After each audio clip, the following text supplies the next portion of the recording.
जगात आता नक्की किती वाजले आहेत हा प्रश्न ऐकायला खूप सोपा वाटतो नाही का?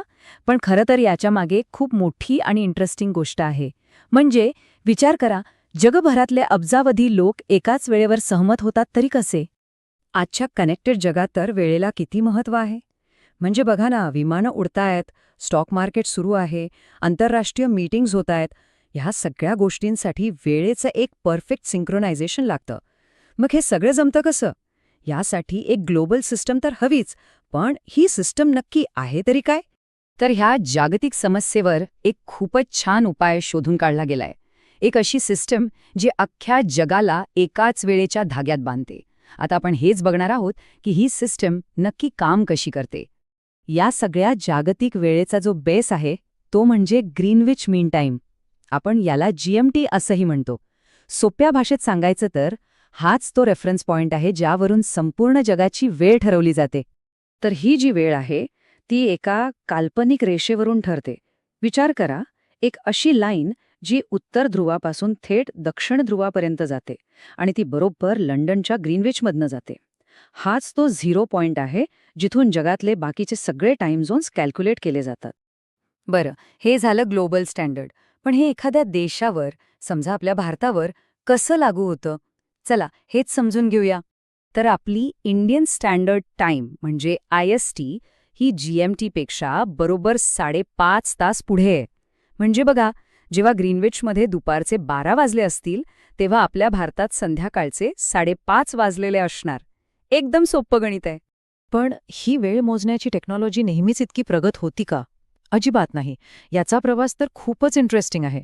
म्हणजे अगदी प्राचीन काळापासून ते आजच्या मॉडर्न जगापर्यंत आपण किती पुढे आलो आहोत हे पाहिलं की खरंच आश्चर्य वाटतं. हे बघा, इथे आपल्याला दोन वेगवेगळ्या युगांमधल्या पद्धती दिसतायत. एका बाजूला आहे 18व्या शतकातलं जंतर मंतर, जे सूर्याची सावली वापरून वेळ मोजायचं. आणि दुसऱ्या बाजूला आहे एक हायटेक ॲटॉमिक लॅब. दोघांचं काम एकच आहे, एकदम अचूक वेळ सांगणं. पण विचार करा, पद्धतींमध्ये किती जमीन अस्मानाचा फरक आहे. हे जे जंतर मंतर आहे ना, ते फक्त एक स्मारक नाहीये. ते एक सायंटिफिक मावेल आहे, एक वैज्ञानिक चमत्कार.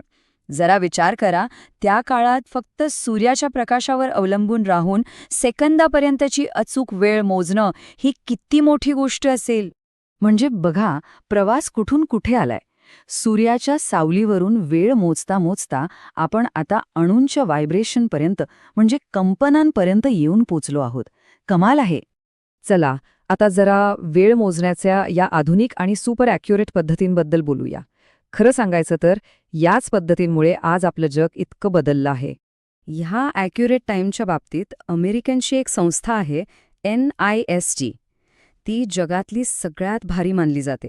त्यांनी एक असं ॲटॉमिक क्लॉक बनवलंय ज्याची अचूकता तर आपल्या कल्पनेच्याही पलीकडची आहे. त्याची ॲक्युरेसी किती आहे माहितीये? तब्बल 20 कोटी वर्षांमध्ये फक्त आणि फक्त एका सेकंदाचा फरक पडू शकतो. म्हणजे विचार करा, ही ॲक्युरेसी खरंच अविश्वसनीय आहे नाही का? बरं, हे झालं अमेरिकेचं. पण आपल्या भारतातही यावर काम करणारी एक खूप महत्वाची संस्था आहे. नवी दिल्लीमध्ये आहे नॅशनल फिजिकल लॅबोरेटरी म्हणजे NPL. हीच संस्था भारताची ऑफिशियल वेळ सांभाळते. आणि NPL मधल्या ॲटॉमिक घड्याळसुद्धा कमी नाहीये. ते सेकंदाच्या 10 लाखाव्या भागापर्यंतची अचूक वेळ मोजू शकतं. आणि ही जी ॲक्युरेसी आहे ना, ती आपल्या रोजच्या वापरातल्या गोष्टींसाठी म्हणजे GPS, इंटरनेट, अगदी मोबाईल नेटवर्कसाठी सुद्धा प्रचंड गरजेची असते. ओके, तर वेळ अचूक कशी मोजायची हे तर आपण पाहिलं. पण मोठ्या आणि पसरलेल्या देशांमध्ये ही वेळ लागू कशी करायची? हा एक पूर्णपणे वेगळा आणि तितकाच इंटरेस्टिंग विषय आहे. इथे एक महत्त्वाचा प्रश्न उभा राहतो. म्हणजे प्रत्येक देशाने फक्त एकच स्टँडर्ड टाईम वापरणं गरजेचं आहे का? कंपल्सरी आहे का? उत्तर आहे नाही. जे देश पूर्वेकडून पश्चिमेकडे खूप पसरलेले आहेत ते एकापेक्षा जास्त टाइम झोन वापरतात.